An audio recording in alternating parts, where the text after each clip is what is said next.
Era una fría noche de invierno en Zaragoza, España. Las calles estaban vacías, a excepción de una pareja que corría desesperada por las estrechas callejuelas del centro de la ciudad. Marta y Alejandro acababan de robar en una joyería, pero fueron sorprendidos infraganti por un testigo inesperado. La denuncia anónima llevó a la policía a rodearlos rápidamente, lo que resultó en su captura. Dentro de la antigua prisión de Zaragoza, conocida por sus historias de torturas y fantasmas, la pareja fue arrojada a una celda oscura y húmeda. Los muros de piedra parecían absorber la esperanza y el constante sonido del goteo resonaba como un reloj macabro. Los días transcurrieron lentamente y Marta y Alejandro, consumidos por la ira y el deseo de venganza, comenzaron a planear su fuga. Alejandro, con su mente aguda, pasó horas tallando una llave improvisada con un trozo de metal oxidado que había encontrado en la celda. Marta, a su vez, utilizó sus habilidades de seducción para obtener información de los guardias, descubriendo sus rutinas y debilidades de seguridad. Una noche, cuando la luna llena iluminaba la prisión con una luz pálida y fantasmal, Alejandro finalmente logró abrir la celda. Se deslizaron por los pasillos silenciosos, evitando a los guardias dormidos y las cámaras de seguridad. El olor a moho y podredumbre era casi insoportable, pero la adrenalina y el deseo de venganza los impulsó a continuar. Al llegar a la salida, Marta vio una figura familiar fuera de la prisión, el hombre que los había denunciado, un empresario local llamado Javier. Estaba distraído hablando con un guardia. Sin dudarlo, Marta y Alejandro atacaron, eliminándolos a ambos rápida y silenciosamente. Libres, pero todavía sedientos de venganza, se dirigieron a la casa de Javier, ubicada en un barrio aislado. La residencia, una antigua mansión que no había visto alegría en mucho tiempo, parecía el escenario perfecto para el terror que estaba a punto de desarrollarse. Entraron a la casa en silencio, subiendo las crujientes escaleras hasta la habitación de Javier. El comerciante dormía, ajeno al oscuro destino que se avecinaba. Marta sostenía un puñal que había encontrado en la cocina, mientras Alejandro sostenía fuertemente una cuerda en sus manos. Se posicionaron junto a la cama, observando a Javier dormir plácidamente. La tensión en el aire era palpable y la luna, ahora oculta detrás de nubes oscuras, arrojaba la habitación en sombras. Marta se acercó lentamente, con el corazón latiendo salvajemente. De repente, Javier abrió los ojos y la expresión de pánico en su rostro fue lo último que vio antes de sentir la fría hoja atravesar su pecho. Alejandro, con una sonrisa macabra, comenzó a atar a Javier a la cama, incluso después de su muerte.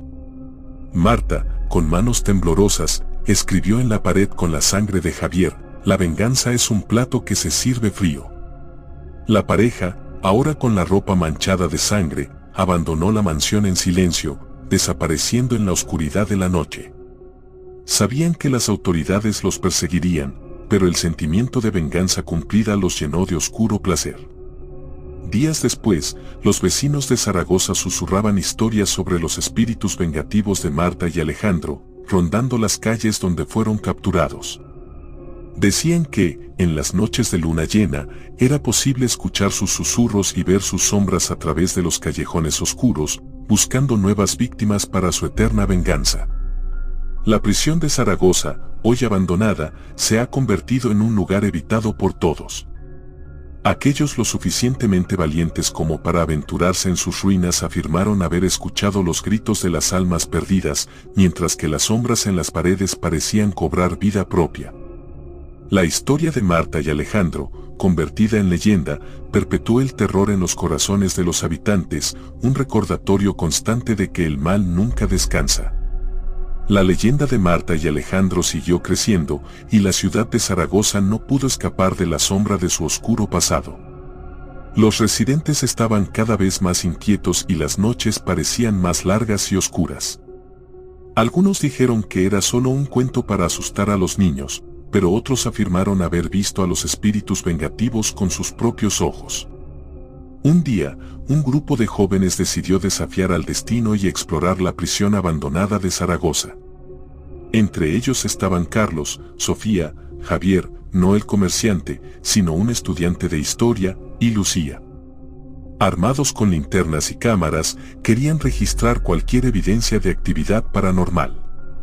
La noche era especialmente fría y una densa niebla envolvía la ciudad. Los jóvenes llegaron a las oxidadas puertas de la prisión, que se abrieron con un siniestro crujido. Entraron con cautela, iluminando los oscuros y vacíos pasillos con sus linternas. La sensación de ser observado era ineludible y murmullos distantes parecían estar siempre al acecho. Cuando llegaron a la celda donde habían estado retenidos Marta y Alejandro, Sofía notó algo extraño en las paredes. Grabados antiguos que no habían sido registrados. Registrados en cualquiera de los documentos históricos, cubrieron la fría piedra. Parecían contar una historia de dolor, venganza y desesperación. De repente, Carlos sintió un escalofrío recorrer su espalda y una voz susurrando en su oído: «No deberías estar aquí». El grupo continuó, cada vez más nervioso, hacia la sala de torturas. Allí encontraron una silla oxidada con cadenas todavía sujetas a ella. Javier, fascinado, empezó a tomar fotos, pero su cámara misteriosamente dejó de funcionar. La tensión iba en aumento y el aire se sentía cada vez más pesado. Mientras exploraban la habitación, Lucía tropezó con algo en el suelo. Era un diario viejo, cubierto de polvo y manchas de sangre. Al abrirla descubrió que pertenecía a uno de los guardias que trabajó en la prisión durante la fuga de Marta y Alejandro. El diario detalla eventos macabros e inexplicables, como la visión de figuras sombrías y los sonidos de lamentos por la noche. En la última página había una nota inquietante: «Están aquí. Nunca nos dejarán ir». Pasaron los años y la prisión de Zaragoza siguió siendo un lugar de miedo y misterio. La historia de los jóvenes que sobrevivieron a la noche de terror circuló como una sombría advertencia y ya nadie se atrevió a aventurarse en las ruinas encantadas. Carlos y Sofía, a pesar de sus traumáticas experiencias, lograron rehacer sus vidas. Se mudaron a otra ciudad, lejos de las sombras de Zaragoza, y se dedicaron a estudiar psicología para ayudar a otras personas que habían enfrentado un trauma. Javier y Lucía, ahora pareja, se han convertido en investigadores paranormales, decididos a desenmascarar y comprender lo desconocido.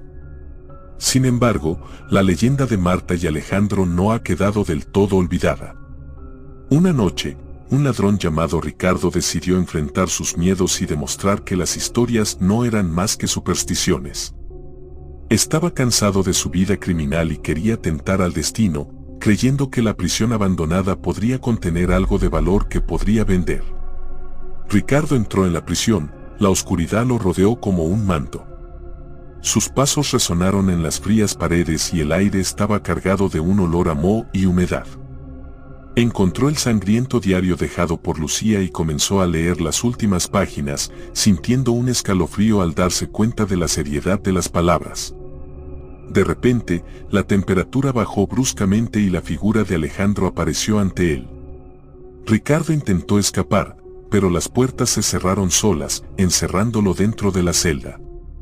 Alejandro lo miraba con ojos llenos de ira y tristeza, mientras Marta aparecía a su lado, su presencia fría y llena de odio.